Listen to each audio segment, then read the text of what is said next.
Magandang gabi sa lahat. Mga general, mga retired general, mga kasundaluhan, mga kapulisan, at sa mamamayang Pilipino, magandang gabi sa inyo lahat. Galing pa ako sa Visayas. Sinadya ko lang dito na pumunta.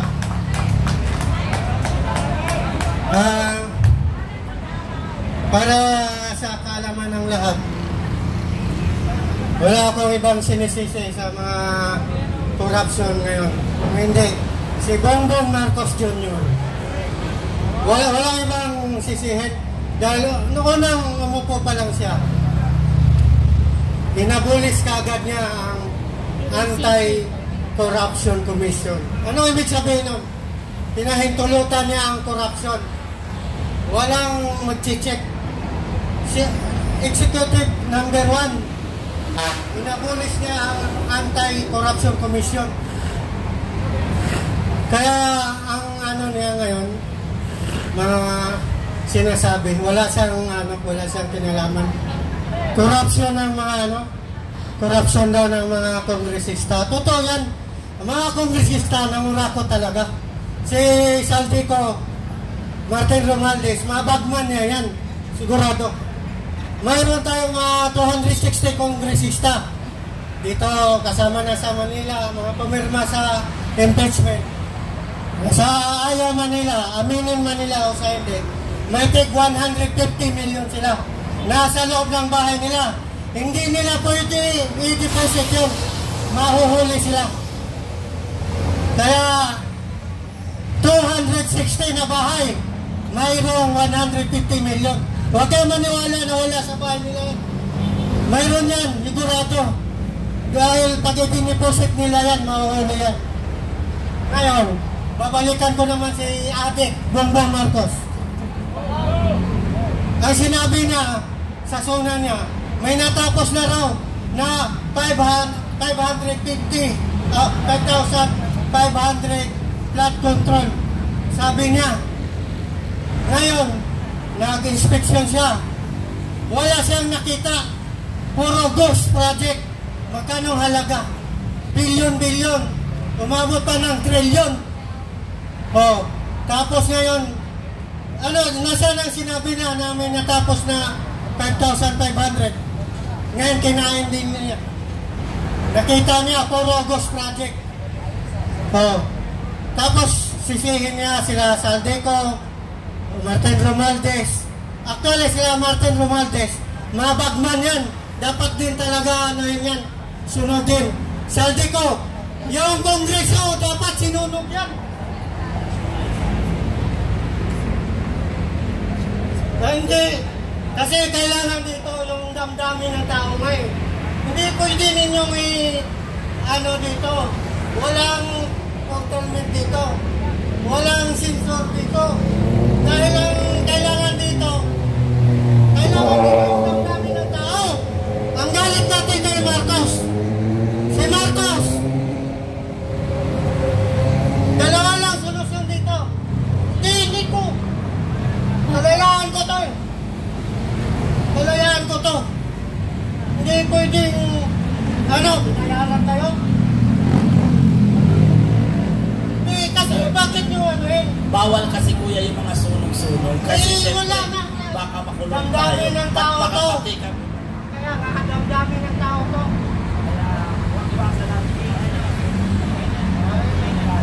Hindi tayo manalo. Dalawa lang solusyon dito. Mag-withdraw. General Brownell, mag-withdraw na support kay Bongbong Marcos. Oh, kailangan talaga may dugo. Kailangan may sakripisyo. Hindi pwede walang sakripisyo dito.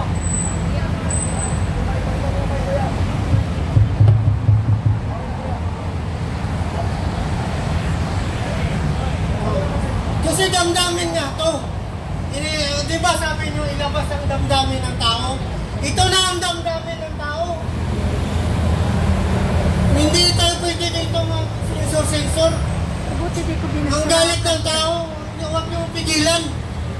Dalawa lang solusyon para mawalis ang korupsyon. Hindi to pwede makuha sa dasal. Wala na talaga kahit sa panahon ng araw, kahit si Kristo, kahit ang Panginoon pumatay ng milyon na tao para mawala ng kasalanan. Nasa Biblia yan. Hindi mapasadasal to. Kailangan dito talaga may dadanak talaga. May magsakripisyo. Hindi pwedeng kung gusto mo mawala ang korupsyon, kailangan may sakripisyo talaga. Hindi pwedeng dasal-dasal. Magkano tayo, makarinig lang ng apoy.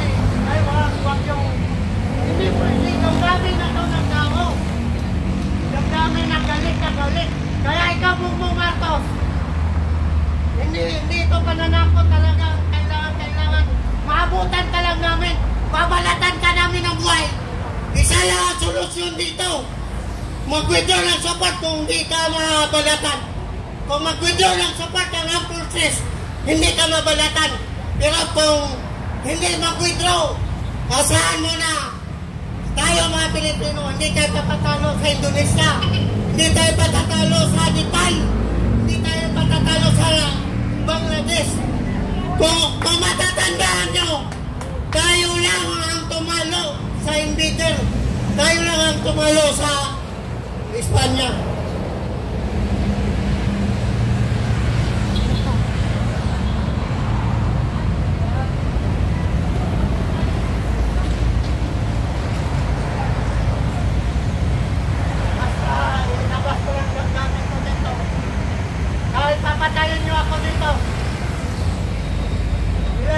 Damdamin ko dito.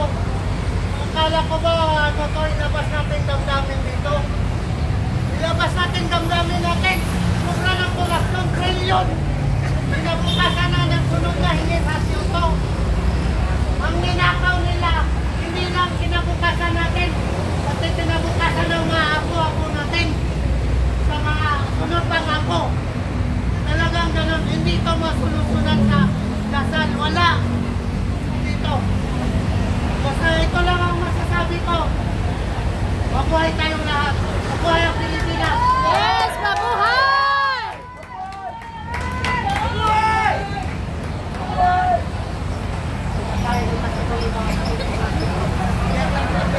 Naglabas siya ng sakit ng loob niya, guys. Kita niyo naman talagang galit na si Kuya sa nangyayari na korupsyon. Okay. Kasi hindi biro po yung halaga ng pera na ninanakaw. Ako ba yan, di natin masisi talaga no? Opo. Kahit na ako putang ina, ayoko talaga magmura Di ba? Narinig nyo ba? Nagmura ako? Hindi. So, thank you po. Thank you. So, bagamat meron tayong karapatan sa ilalim ng konstitusyon na tayo ay malay magpahayag, tandaan natin ang lahat ng bagay may limitasyon.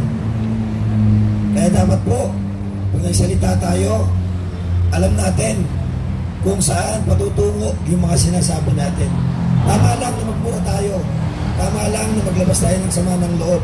Kamura-mura naman talaga Pero, lagi po nating tatandaan, proteksyonan pa rin natin ang ating sarili.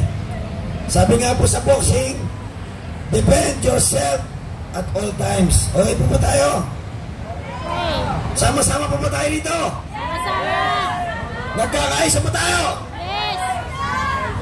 Ulitin ko, lahat ay pwedeng magsalita, lahat ay pwedeng tumayo dito sa harapan.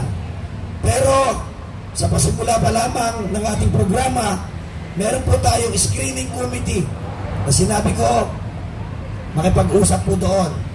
Bakit natin ginawa yon? Hindi upang pigilan ang ating damdamin, ang ating gustong sabihin. Kung hindi, mabigyan kayo ng legal na guidelines para hindi tayo mapahamak. Tama po ba? Tandaan ninyo, nasa kabila ng makapal na pader na to, ang kasundaluhan. Baka mamaya biglang nagsilantaran yung takbuhan tayo. Tama? Tama? Wala tayo tatakbuhan. Nandiyan yung pulis, Cool lang tayo, cool. Ngayon, ang panawagan natin mamaya, lalabas po ang ating mga general, lalabas ang mga retired military personnel na makakasama natin ngayong gabi. Sila po ang bibigay ng pahayag. Sila magbibigay din ng kanilang salubin. Kaya ipagpatuloy po natin at ipagdiwang ang ating patuloy na pagkakaisa simula nung Lunes, Martes, Miyerkules. Anong araw na ngayon? Huwebes, bukas. Papapabuti pa ba natin ito ng linggo? Papapabuti pa ba natin ng linggo? Muli mga kababayan, nandito tayo upang manawagan sa ating general. Lumabas na siya, tugtin ang kanyang tungkulin na protektahan, paglingkuran ang estado at ang tao. Mabuhay ang Pilipinas!